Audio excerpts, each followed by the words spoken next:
A sus 74 años, rodeada de lujos, silencios dorados y enemigos disfrazados de amigas, Isabel Preisler ha decidido hablar.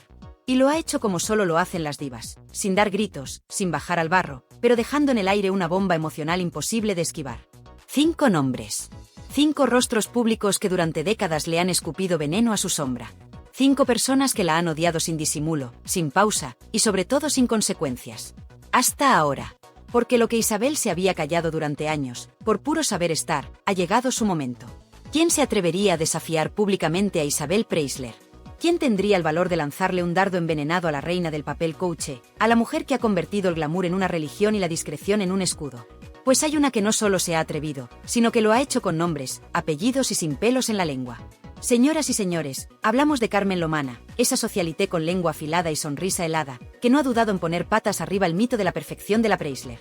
Y es que entre estas dos mujeres no hay solo celos, hay desprecio mutuo, hay enfrentamientos, hay acusaciones veladas, y sobre todo, hay una guerra fría que lleva años cociéndose entre potocals, fiestas privadas y entrevistas cargadas de veneno. Porque sí, aunque Isabel ha sido siempre experta en mantener su imagen impoluta, hay personas que han visto más allá de ese muro de porcelana. Y Carmen Lomana ha sido una de las pocas que ha decidido derribar ese muro con palabras directas, sin florituras, dejando claro que, detrás de la sonrisa perfecta y las perlas bien colocadas, se esconde una mujer con muchas sombras. La cosa viene de lejos, y no es cuestión de un solo encontronazo. Esto es una cadena de desplantes, de indirectas cada vez más directas, de rivalidades por los focos, por los hombres y por el control de un ecosistema muy exclusivo donde ambas se mueven como peces con tacones de lujo. Todo estalló públicamente cuando Carmen, sin temblarle el pulso ni un ápice de maquillaje, se refirió a Isabel como robamaridos. Sí, como lo oyes. En un programa de televisión, ante miles de espectadores, soltó esa palabra como quien lanza una bomba en mitad de una gala de beneficencia.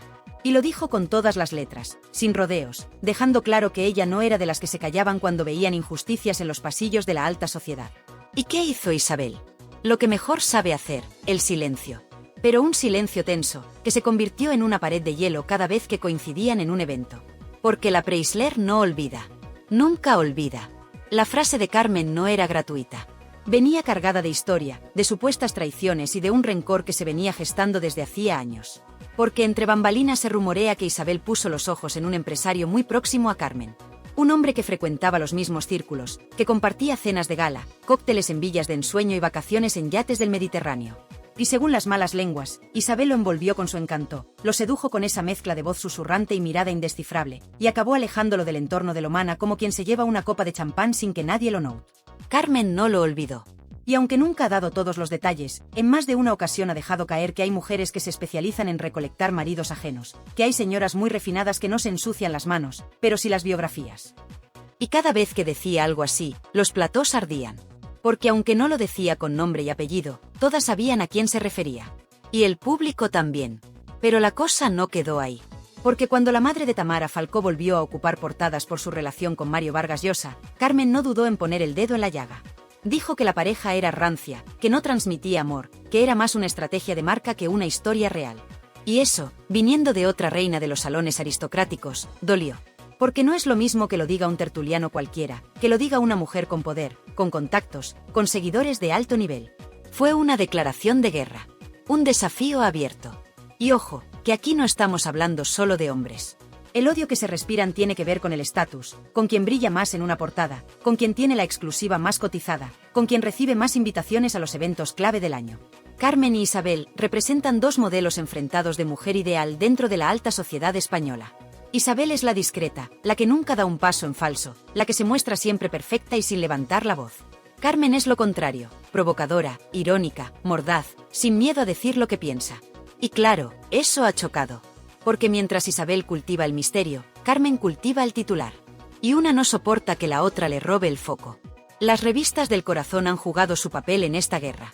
Más de una vez han enfrentado imágenes de ambas en la misma página. Quien va mejor vestida, quien envejece mejor, quien tiene el look más caro, quien acapara más flashes. Y aunque la Preisler suele ganar en discreción, Lomana gana en titulares. Porque donde Isabel calla, Carmen arrasa. Y eso, en un mundo donde la visibilidad lo es todo, duele. Y mucho. Hay quien dice que Isabel jamás perdonará a Carmen por atreverse a señalarla públicamente. Que la considera una traidora a las normas no escritas de la élite social. Que en ese círculo cerrado donde todo se susurra y nada se grita, lo que hizo Lomana fue imperdonable. Pero Carmen, lejos de achicarse, ha seguido lanzando dardos en entrevistas, en tertulias y hasta en sus redes sociales. Ha dicho que algunas señoras de portada viven en una burbuja de fantasía, rodeadas de decoradores, cocineros y exclusivas, mientras el resto del mundo vive en la realidad. Y cada vez que lo dice, el mensaje va directo a una destinataria muy concreta. Lo más tenso ocurrió hace unos años, cuando coincidieron en una fiesta benéfica organizada en Marbella. Fue un desfile de celebridades, champán caro y vestidos imposibles. Carmen llegó radiante, como siempre, dispuesta a saludar y posar. Isabel apareció más tarde, acompañada por una nube de asistentes y con su gesto habitual de indiferencia calculada. Cuando sus miradas se cruzaron, el ambiente se congeló. No hubo saludo. No hubo sonrisa. Solo una mirada gélida que bastó para que toda la prensa supiera que el hielo entre ellas no se iba a derretir jamás. Fue uno de esos momentos en los que no hace falta hablar para que todo el mundo entienda que hay una enemistad irreconciliable. Desde entonces, no han vuelto a compartir un espacio sin que salten las alarmas. Cada movimiento es analizado. Cada palabra es diseccionada. Porque lo que hay entre Carmen Lomana e Isabel Preisler no es solo enemistad, es un duelo silencioso por el trono social de España. Un combate entre dos estilos, dos formas de entender la vida pública, dos maneras de envejecer bajo los focos. Y lo más llamativo es que, en el fondo, ambas saben que necesitan esa rivalidad para mantenerse vivas en el panorama mediático. Una sin la otra no brillarían igual. Porque cada aparición de una genera expectación sobre la reacción de la otra. Porque la guerra entre ellas alimenta columnas, tertulias y rumores. Y porque, aunque nunca lo reconozcan, se han convertido en las dos caras de la misma moneda, la de la fama imperecedera. Y aún queda lo mejor. Porque si creías que esta guerra entre mujeres era lo más fuerte de la historia, prepárate para lo que viene a continuación. Los siguientes nombres en la lista de Isabel Preisler te van a dejar con la boca abierta. Lo que esta mujer ha callado durante años está empezando a salir, y lo hace con una fuerza que ni ella misma puede controlar. Cuando alguien escucha los nombres de Isabel Preisler y Terelu Campos en una misma frase, lo primero que se cruza por la mente es una sensación incómoda, como si se hablara de dos mundos destinados a repelerse. No se soportan, nunca se han soportado, y aunque durante años han intentado mantener las formas, los encontronazos, las pullas y los gestos de desprecio han dejado claro que lo que existe entre ellas no es indiferencia, sino una enemistad latente que ha crecido con el tiempo y que tiene raíces más profundas de lo que muchos imaginan. Porque Terelu no soporta a Isabel, pero lo más curioso es que Isabel tampoco puede con Terelu. Y lo que comenzó siendo una competencia sutil por la atención mediática se ha convertido con los años en un pulso de egos que ha cruzado límites personales, sociales y profesionales. La tensión entre estas dos mujeres no es una invención de la prensa ni una casualidad del destino. Todo tiene un origen muy concreto, la figura de la reina del papel cuché frente a la heredera de la televisión del corazón. Isabel, con su porte de princesa asiática, sus joyas de alta gama y sus cenas de embajada.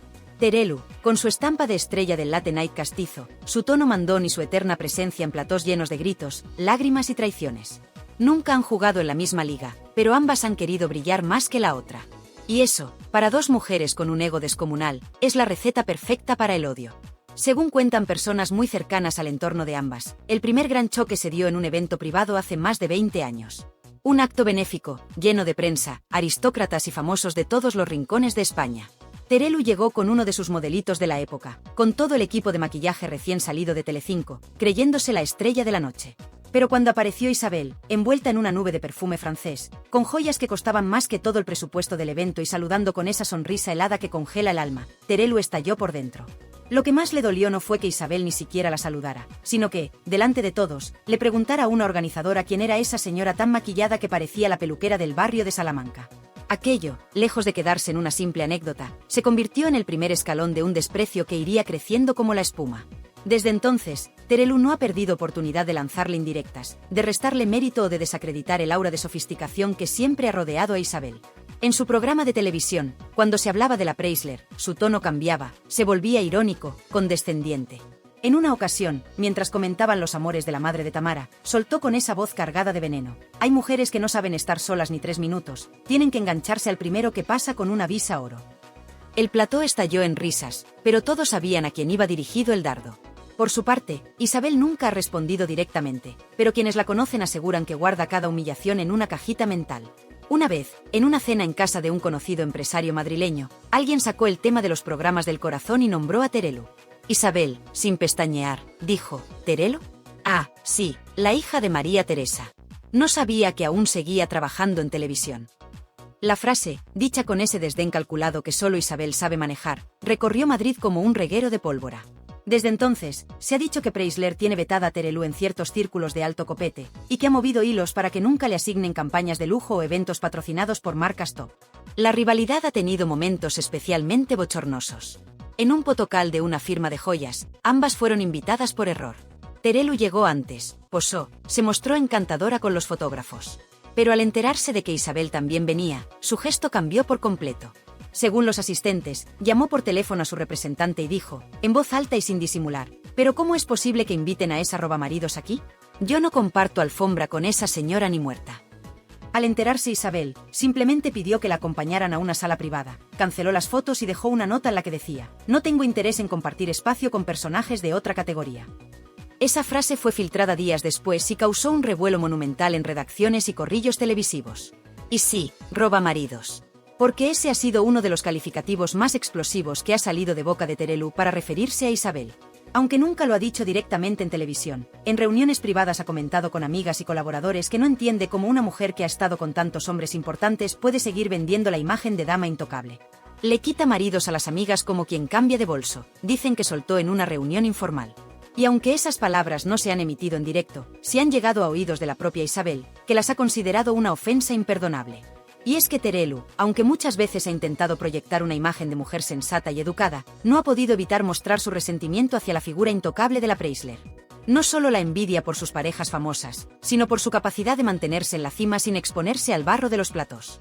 Terelu ha tenido que llorar en televisión, hablar de sus enfermedades, de sus divorcios, de su hija y de su madre, mientras Isabel ha vivido rodeada de mayordomos, reportajes pagados y exclusivas medidas al milímetro. Esa diferencia de trayectorias ha generado un rechazo visceral, alimentado por la comparación constante. Por si fuera poco, hay otro punto de fricción, Tamara. Terelu ha confesado más de una vez que no entiende el bombo mediático que se le da a la hija de Isabel. En una charla con amigas, comentada luego por uno de los asistentes, Terelu habría dicho, Tamara es un producto de marketing, una niña bien sin mérito propio que ha vivido de la fama de su madre y de la tontería nacional. Esta frase fue especialmente dañina, porque Isabel idolatra a Tamara y no soporta que nadie la cuestione. Desde entonces, cualquier mención a Terelu en su entorno va acompañada de un silencio tenso y miradas torcidas.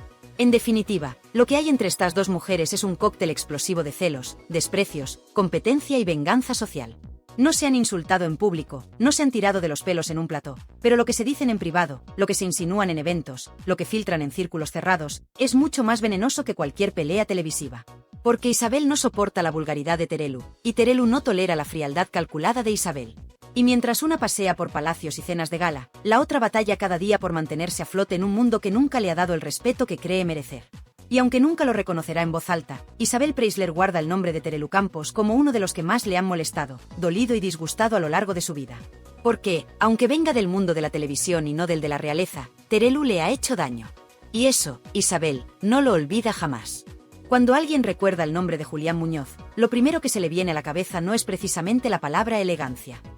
Pero si se lo mencionas a Isabel Preisler, lo más probable es que te mire con esa mezcla de asco y superioridad con la que mira a todo lo que considera vulgar, sucio o fuera de su círculo de porcelana. Porque aunque públicamente nunca lo haya reconocido, en privado Isabel ha llegado a referirse a él como ese delincuente con chaqueta de mercadillo. Y no es una exageración. Entre ellos hubo más que tensión, hubo desprecio mutuo, declaraciones cruzadas y un rechazo frontal que nació en cuanto los universos de ambos colisionaron durante una etapa muy concreta del salseo nacional. Una etapa que Isabel considera la más oscura de la crónica social, y en la que él representaba todo lo que ella detesta. Porque cuando Julián Muñoz comenzó a pasearse por platós, revistas y cárceles como si fuera una estrella de la televisión, Isabel Preisler ya llevaba décadas dominando la escena rosa desde una posición de realeza mediática. Ella era portada por sus cenas con embajadores, por sus vestidos de Óscar de la Renta, por sus exclusivas pactadas con precisión quirúrgica. Él, en cambio, era noticia por sus corruptelas, por sus romances horteras y por llevar a una folclórica a Marbella. Aquello fue como mezclar agua bendita con gasolina. Y, claro, el resultado fue explosivo. Uno de los momentos más sonados ocurrió cuando Julián, en plena campaña para blanquear su imagen, intentó asistir a un evento benéfico donde también estaba invitada Isabel. Dicen que él llegó con su sonrisa de político venido a menos, dispuesto a demostrar que aún podía codearse con la alta sociedad. Pero cuando Isabel lo vio entrar, pidió inmediatamente a la organización que la llevaran a una sala privada. Según testigos, soltó la siguiente frase, que aún hoy se recuerda entre sus allegados: no comparto eventos con condenados. La frase, fría como el mármol y directa como un cuchillo, provocó un revuelo inmediato. Hubo nervios, tensión, y finalmente Isabel abandonó el lugar por la puerta de atrás. Pero no sin antes asegurarse de que su gesto sería recogido por la prensa del corazón como una declaración de principios. Desde ese día, Julián Muñoz la incluyó en su lista negra. En una entrevista concedida tiempo después, sin mencionarla directamente, se refirió a las damas del papel cuché que van de santas pero viven del dinero ajeno. Aunque no la nombró, todos sabían a quién iba dirigido el comentario. Porque nadie le perdonó a Isabel ese desplante, esa forma de apartarlo como si fuera un mueble roto en medio de un salón de gala. Y aunque él siguió con su vida, más bien con sus procesos judiciales, aquella afrenta quedó grabada como una de las humillaciones más sonadas de la crónica social española. Pero lo que más molestó a Isabel, según fuentes cercanas a su entorno, fue la forma en que Julián hablaba de las mujeres. Para ella, que ha construido toda su imagen en base a la feminidad delicada, la educación impecable y la discreción selectiva, escuchar a un hombre como Muñoz burlarse de sus exparejas en televisión era el colmo de la ordinariez. Ese hombre es la antítesis del caballero, habría dicho en una conversación privada con amigas. No entiende lo que significa tratar a una mujer con respeto. A mí no me haría falta ni abrir la boca, con una mirada lo pondría en su sitio. Y es que Isabel nunca ha tolerado la vulgaridad, y mucho menos si viene envuelta en trajes de chaqueta arrugados y corbatas de saldo. Otro episodio clave fue cuando coincidieron, por pura casualidad, en el mismo restaurante en Madrid. Isabel estaba celebrando un cumpleaños íntimo, rodeada de amigas, champagne francés y menús de degustación diseñados por chefs con estrella Michelin. Julián, por su parte, había llegado con una nueva pareja, rodeado de risas escandalosas y un séquito de curiosos que lo miraban como si fuera un personaje de ficción. Al verlo, Isabel simplemente bajó la mirada hacia su plato y murmuró: «Ya no se respeta nada. Ni siquiera la dignidad del silencio». Fue tan cortante, tan hiriente, que quienes estaban a su alrededor se quedaron mudos durante minutos. No es solo que Isabel despreciara a Julián. Es que consideraba su existencia misma una amenaza a todo lo que ella representaba. Porque en el mundo de la Preisler, donde el lujo y las apariencias son religión, no hay sitio para exalcaldes que pisan la cárcel y se pasean por los platós buscando redención con cara de mártir. Y eso que Isabel ha sido muchas cosas, pero nunca ha tenido que pedir perdón públicamente. Esa es su bandera, mantener siempre el control, incluso en medio de la tormenta. Por eso, ver a alguien como Julián llorar en televisión, rogando compasión, le producía una mezcla de lástima y repulsión. Hay hombres que no saben desaparecer con dignidad, llegó a comentar en una reunión con varios periodistas de confianza. Y esas palabras, aunque no fueron grabadas, volaron como un dardo por todas las redacciones. Incluso Tamara, su hija, ha bromeado alguna vez sobre el tipo ese de Marbella, aludiendo claramente a Julián. Porque Isabel se ha encargado de que su familia lo tenga claro. Hay personas con las que nunca se puede compartir espacio, y Julián Muñoz está entre ellas. Cuando alguna marca o evento ha tenido la osadía de invitarlo, Isabel ha declinado la invitación de forma elegante pero tajante. Porque su imagen, su marca personal, no puede mancharse con lo que ella considera residuos del pasado más cutre de España. Y sí, aunque nunca ha pronunciado su nombre en público, todos los que han trabajado con ella saben que el simple hecho de mencionar a Julián Muñoz puede helarle la sangre y cambiar el tono de una conversación. Pero quizá el momento que más enervó a Isabel ocurrió en uno de esos programas de sobremesa donde se analizaba la vida de los famosos como si fueran fichas de ajedrez. Un colaborador mencionó que a Isabel le faltaba un poco de humildad y que igual una relación con alguien más terrenal, como Julián Muñoz, le habría bajado los humos. Aquella frase, dicha con tono sarcástico, provocó una risa general. Pero Isabel no lo encontró gracioso. Llamó directamente a la productora del programa, según cuentan fuentes muy fiables, y pidió que jamás se volviera a permitir una comparación semejante. Y añadió: «Yo no me rebajo. Que lo tengan claro». Desde ese día, en esa cadena no se volvió a mencionar a Julián Muñoz y a Isabel Preisler en el mismo programa. Porque Isabel, aunque se ha cruzado con todo tipo de personajes en su carrera pública, tiene una lista muy concreta de aquellos a los que nunca perdonará. Y Julián está ahí, grabado con fuego, como el ejemplo más claro de todo lo que ella desprecia. No solo por sus escándalos, sus looks de baratillo o sus frases desafortunadas, sino porque durante un breve instante, los medios intentaron ponerlos en el mismo plano. Y eso, para Isabel, es una afrenta que no se puede tolerar. Por eso, aunque hayan pasado los años, aunque la haya quedado en el olvido mediático y ella siga reinando entre exclusivas de revista de lujo, el nombre de Julián Muñoz sigue siendo un tabú absoluto en su entorno. Y cuando alguien se atreva a mencionarlo, basta con ver el gesto de Isabel para entender que hay enemigos que no se olvidan jamás. Porque para una mujer que ha construido su imperio sobre la elegancia, la compostura y el control absoluto, la figura de un hombre como Julián Muñoz representa una amenaza directa a todo lo que ha jurado defender: el glamour, la clase y la distancia con la vulgaridad. ¿Cuántas veces puede una mujer perdonar al hombre que le rompió el corazón, sin romperse ella por dentro? Porque si hablamos de heridas que no cicatrizan, Isabel Preisler guarda en silencio una de las más profundas de su vida. Julio Iglesias, el eterno seductor, el padre de sus hijos, el hombre que la convirtió en un mito, y también en un fantasma de sí misma. Lo que mucha gente no sabe es que, detrás de todas esas fotos de lujo, esas portadas de revista y esos posados de familia perfecta, se escondía una humillación constante, una historia de amor devorada por los cuernos, las mentiras y el ego desmedido de un hombre que se creyó dueño del mundo y de la mujer que tenía al lado. Porque sí, Isabel aguantó. Aguantó más de lo que ninguna mujer debería aguantar jamás. Aguantó los viajes sospechosos, los silencios largos, las llamadas que no llegaban. Aguantó las excusas, las medias verdades, los portazos en mitad de una discusión que nunca terminaba. Y sobre todo, aguantó las infidelidades, una detrás de otra, como si fueran parte del contrato no escrito que firmó al casarse con Julio Iglesias. Desde muy pronto, Isabel supo que estaba enamorada de un huracán, pero no imaginó que ese huracán arrasaría con su dignidad durante años. En los primeros años todo parecía de película, el joven cantante español más deseado del planeta, triunfando en Miami, Nueva York, Tokio. Y ella, la mujer perfecta, elegante, discreta, la reina sin corona del papel cuché. Juntos formaban un tándem magnético, una pareja que derrochaba glamour por cada poro, pero también una jaula de oro donde solo uno tenía la llave. Julio lo sabía, lo usaba y lo disfrutaba. Mientras Isabel criaba a los niños, se encargaba de la casa, mantenía el silencio ante los rumores, él iba de escenario en escenario y de cama en cama sin pestañear. Y cada vez que un paparazzi pillaba a Julio con otra, Isabel sonreía desde su rincón, fingiendo que no le dolía, que era parte del juego, que ella ya lo tenía asumido. Pero lo que nunca le perdonó no fueron los líos, ni las amantes, ni los escándalos. No. Lo que Isabel nunca pudo perdonarle fue lo que vino después. Porque cuando Julio Iglesias decidió volver a casarse, cuando se atrevió a ponerle un anillo a otra mujer muchos años después, sabiendo que Isabel nunca se lo había quitado del todo del corazón, ahí se rompió algo definitivo. Fue como si Isabel, después de aguantarlo todo, hubiera esperado que, en algún rincón del futuro, Julio volviera. Como si esa puerta nunca se hubiera cerrado del todo, como si aún en su vejez él pudiera mirar atrás y reconocer todo lo que le hizo perder. Pero no. Julio decidió hacer su vida, su nueva vida, y esa fue la última puñalada. Porque aunque Isabel ya estaba con otros, aunque ya había posado del brazo de más hombres que trajes tenía en el armario, en el fondo de todo, seguía queriéndole. No como antes. No con pasión, pero sí con nostalgia, con dolor, con ese cariño que solo le guardas a quien te destruyó primero y te enseñó después a ser de hielo. Julio nunca pidió perdón, nunca admitió nada, nunca se rebajó a reconocer que la había traicionado hasta lo más íntimo. Al contrario, se jactaba, hacía chistes en entrevistas, jugaba al seductor eterno, al Latin lover intocable, como si tuviera licencia para pisotear emociones sin consecuencias. Decía que su única fidelidad era a la música, que el amor era algo que pasaba y ya está. Y mientras él decía eso, Isabel tragaba saliva desde la otra punta del mundo, maquillando una tristeza que no podía explicar ni a sus amigas más íntimas.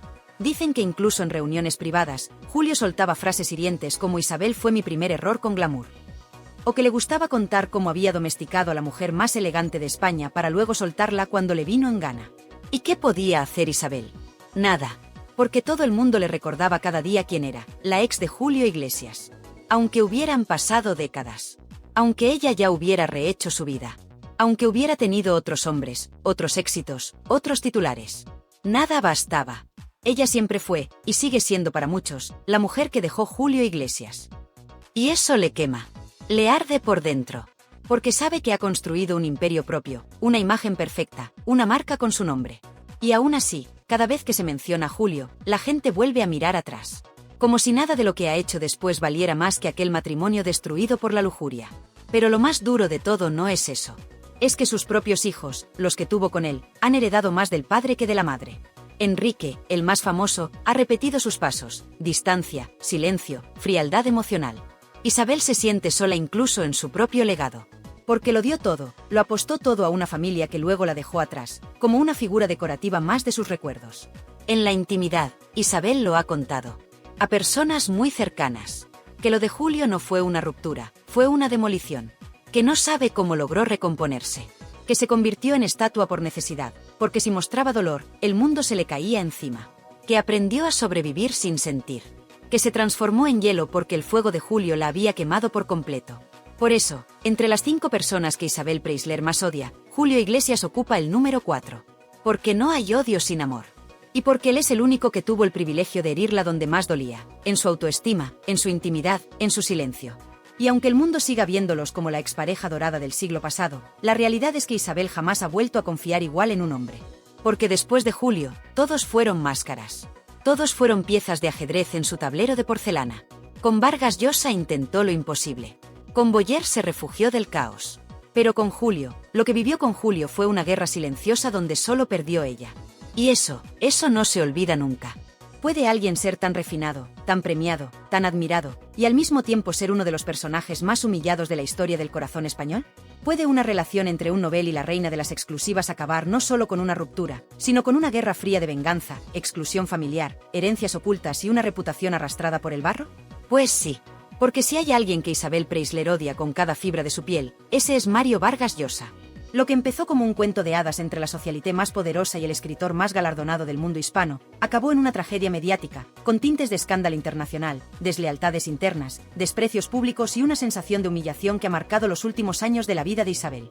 Pero ojo, que aquí no estamos hablando solo de corazones rotos. Aquí hay hijos traicionados, herencias envenenadas, portadas manipuladas, y un silencio sepulcral tras la muerte del Nobel que huele a pacto, a veto, y sobre todo, a venganza. ¿Cómo se puede pasar del pedestal al abismo en cuestión de segundos? ¿Cómo puede un premio Nobel de Literatura, reverenciado en medio mundo, terminar convertido en la mayor humillación pública de la mujer más influyente de la prensa del corazón? Porque si hay un enemigo que Isabel Preisler jamás perdonará, si hay un nombre que ha borrado de su historia con rabia contenida, ese es Mario Vargas Llosa. No por lo que fueron, sino por lo que él le quitó. Porque el escritor no solo rompió con ella, la desprestigió, la silenció, la borró. Y eso, en el universo Preisler, es el mayor de los pecados. Durante años, Isabel fue feliz presumiendo de él. Decía que era el hombre culto, elegante, tranquilo, lo que necesitaba tras el tormentoso final con Miguel Boyer. Juntos recorrían el mundo, de París a Nueva York, de Lima a Roma, siempre con las cámaras a su alrededor. Él parecía encantado con ese nuevo rol de pareja mediática. Incluso aceptó posar en reportajes de Hola, cosa impensable para alguien que había cultivado una imagen seria e intelectual. Pero todo eso era fachada. Porque lo que se cocía detrás de las puertas del chalet de Puerta de Hierro era una lucha silenciosa de egos, poder y control. A Mario no le gustaba que Isabel manejara los hilos. A Isabel no le gustaba que él empezara a distanciarse. Y cuando estalló todo, fue una guerra sin cuartel. Isabel creyó que tenía el control. Como siempre. Que el relato lo iba a dictar ella. Que la ruptura iba a ser elegante, como dijo en sus primeras declaraciones. Pero no contaba con que los hijos de Vargas Llosa estaban esperando ese momento como aves de rapiña. Nunca aceptaron a Isabel. Nunca la vieron como una figura respetable. Para ellos era la señora de las portadas, la que robó a papá. Patricia Llosa, exmujer de Mario y matriarca de Hierro, no permitió nunca que Isabel pisara terreno latinoamericano sin sentir el hielo en la nuca. Isabel lo sabía. Pero pensó que, con su clase, con su estatus, iba a imponerse. Craso error. Cuando Vargas Llosa volvió a su familia, la humillación fue total. De repente, Isabel ya no era su pareja. Pasó a ser un error, una etapa, un desliz tardío. Los medios se llenaron de titulares que, aunque no llevaban su firma, venían teledirigidos desde el entorno del escritor. Isabel calló. Durante meses, no dijo ni una sola palabra. Pero movió sus hilos. Bloqueó llamadas. Cortó lazos con amigos comunes. Varios periodistas que hablaban bien de Mario desaparecieron de sus listas. Y por supuesto, borró todo rastro de él en su entorno. Fotos fuera, recuerdos fuera, incluso su nombre desapareció de las conversaciones privadas. La frase más repetida en su casa fue, «Ese señor ya no existe». Pero existía. Y lo peor, la seguía hundiendo. Porque Vargas Llosa, con su tono altivo, sus columnas en medios internacionales y su entorno mediático, logró lo impensable, que Isabel quedara como la despechada. La dejaron fuera del testamento simbólico. No un anillo, no una carta, no una flor. Nada. Isabel, que había acompañado a Mario los momentos más delicados de salud, fue ignorada en el final de su vida. Cuando enfermó gravemente, los Llosa blindaron el acceso. Ni llamada, ni visita. Solo el eco de una puerta cerrándose. Y tras su muerte, ni una línea. Ni en el comunicado oficial, ni en los obituarios de la familia.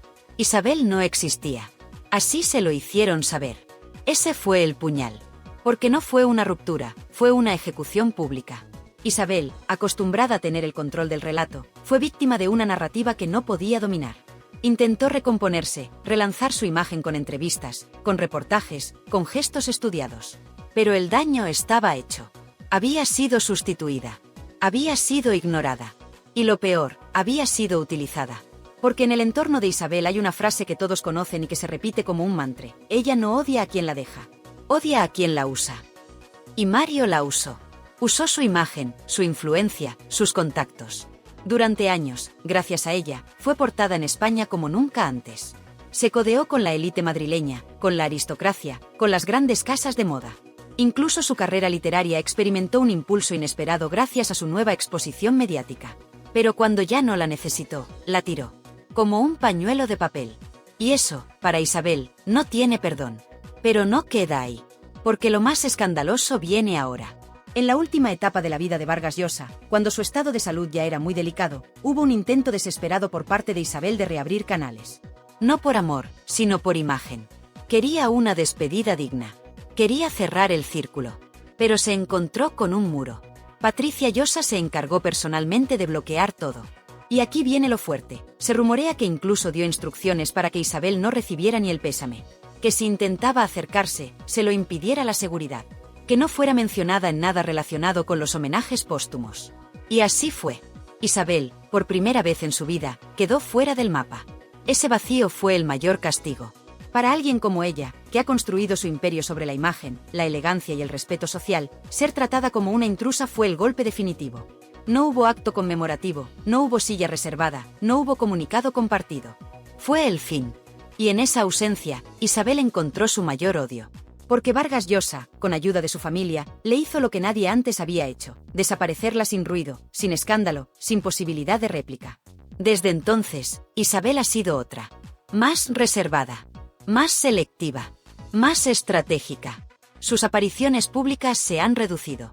Sus declaraciones, medidas al milímetro. Ya no concede entrevistas improvisadas. Cada movimiento es calculado. Porque aprendió que incluso una reina como ella puede ser destronada. Y que los enemigos más peligrosos no son los que te gritan, son los que te silencian. Por eso, Mario Vargas Llosa es el gran enemigo. El más doloroso. El que la hirió donde más duele, en su reputación, en su legado, en su identidad. No por gritarle, no por dejarla, no por engañarla, sino por borrarla. Y esa, para Isabel Preisler, es la peor de las traiciones. La que jamás olvidará. La que aún hoy, al recordarla, le revuelve las entrañas. Y mientras el mundo recuerda al Nobel por sus novelas y sus discursos, Isabel lo recuerda por otra cosa. Por ser el hombre que la despojó de su lugar. Por ser el culpable de la única derrota que jamás pudo maquillar. Por ser, en definitiva, el mayor error de su vida. Y después de escuchar todo esto, dime tú, ¿quién se atreve ahora a decir que Isabel Preisler no tiene enemigos? Porque esto no ha sido una lista de simples antipatías. No. Esto ha sido un desfile de puñaladas, traiciones, desprecios públicos y humillaciones privadas. Una auténtica guerra silenciosa donde, detrás de cada sonrisa de cóctel y cada portada de Hola, se escondían cuchillos afilados y cuentas pendientes. Porque sí, puede que muchos aún piensen que Isabel vive en una burbuja de lujo, pero la realidad es mucho más oscura, mucho más fría y mucho más cruel. Porque cuando alguien como Carmen Lomana te llama robamaridos en televisión nacional, no estamos hablando de una simple diferencia de estilos. Estamos hablando de una enemistad pública, de celos, de rencillas arrastradas durante años. Cuando figuras como Terelu Campos, que han vivido gracias a la televisión del corazón, no pierden oportunidad para deslizar comentarios venenosos contra Isabel, algo se cuece ahí. Y cuando los exmaridos de tus hijas, o los que compartieron plato contigo en las mesas de los premios, terminan cruzando la acera para señalarte como manipuladora o falsa, es que el fuego arde por dentro. Y ya lo de Julio Iglesias o Mario Vargas Llosa, eso va más allá. Ahí estamos hablando de traiciones históricas. De esas que se graban con fuego. Isabel no olvida, y desde luego no perdona. El que le da la espalda, queda fuera de su mundo para siempre. Y tú lo acabas de comprobar. Así que ahora te toca a ti. Sí, a ti que estás viendo esto y no puedes dejar de pensar en todo lo que se ha dicho. ¿Te esperabas alguno de estos nombres? ¿Crees que hay alguien más en esa lista negra de Isabel? ¿Hay alguien que tú añadirías sin dudarlo? Porque esto solo es la punta del iceberg. Y en este canal, vamos a seguir desenterrando toda la verdad. Por eso, déjame tu comentario justo ahora. Quiero leerte. Quiero saber si crees que Isabel tiene motivos reales para odiar a cada uno de ellos, o si es simplemente una reina herida en su trono. ¿Está justificada su guerra silenciosa o se ha pasado de soberbia? Porque aquí no hay una sola verdad, hay 1000 versiones, y tu opinión cuenta más que nunca. Y no te olvides, suscríbete al canal ahora mismo. Porque si este vídeo te ha dejado con la boca abierta, lo que viene en los próximos días va a hacerte saltar del sofá. Aquí no nos casamos con nadie. Aquí contamos lo que otros no se atreven. Porque Tirando Salseo no es solo un canal, es una comunidad que quiere saber, opinar y desvelar los secretos que llevan años tapados. Dale al like, activa la campanita, comparte este vídeo si crees que alguien necesita enterarse de estas verdades ocultas. Y por supuesto, síguenos todos los días porque lo que los famosos esconden, aquí se cuenta sin filtros. Nos vemos en el próximo bombazo. Porque si algo hemos aprendido hoy es que hasta las reinas más perfectas tienen su propio infierno.